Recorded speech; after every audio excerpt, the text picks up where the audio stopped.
Hello दोस्तों, स्वागत है आसार पाठशाला में। आज हम लोग समझने वाले हैं कि हमारे भारत में कुछ ऐसे औषधि पैदा होते हैं जो कि हम लोग खरपतवार के तौर पर समझकर उसको फेंक देते हैं, लेकिन इसमें कमाल की औषधि का ये है गुण पाया जाता है, जिसका नाम है, नज़दीक से दिखा सकते हैं इसको, जिसका नाम है बनमारा कहते हैं या बनमरी भी कह सकते हैं।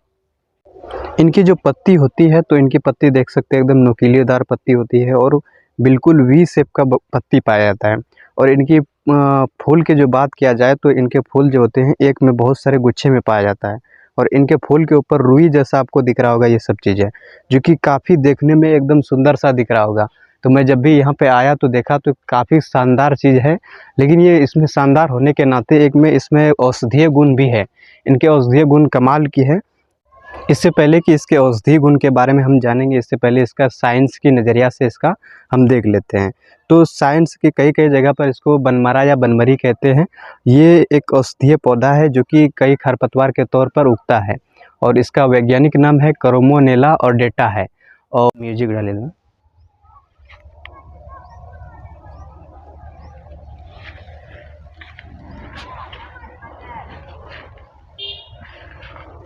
नज़दीक देखो, नज़दीक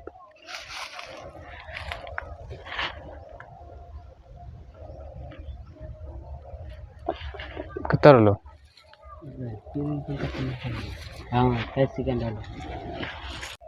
ये कहाँ उगता है? ज़्यादातर ये नमी वाले स्थान पर उगता है, जहाँ पर आपको देख सकता है बगल में एक नदी जा रही है और ये नदी के साइड में ये एक पौधा बहुत सारा यहाँ से वहाँ तक आपको दिख रहा होगा।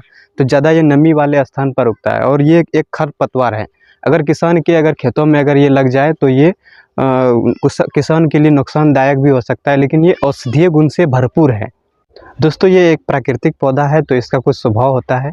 इस स्वभाव में क्या होता है कि ये खरपतवार जो होता है वो काफ़ी तेज़ी से फैलता है, जिसमें कम समय में ये क्या करता है, पूरे एरिया को घेर लेता है।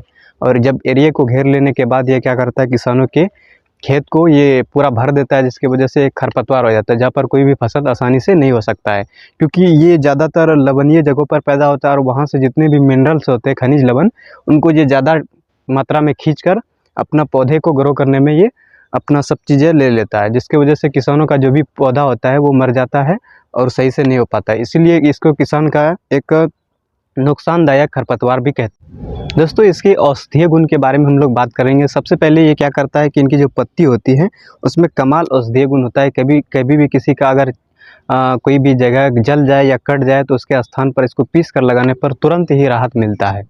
दूसरा, ये एंटीसेप्टिक और एंटीबैक्टीरियल है कि एंटीसेप्टिक में क्या होता है, ये जल्दी से जल्दी घाव को भरने में मदद करता है और एंटीबैक्टीरियल भी होता है कि इसमें ज़्यादातर बैक्टीरिया लगने की संभावना नहीं होता है, जिसकी वजह से फूलता नहीं है वो और घाव ज़्यादा नहीं बनता है, जिसकी वजह से इनकी पत्ती जो होते हैं वो कमाल इसमें जड़ी औषधीय गुण पाया जाता है।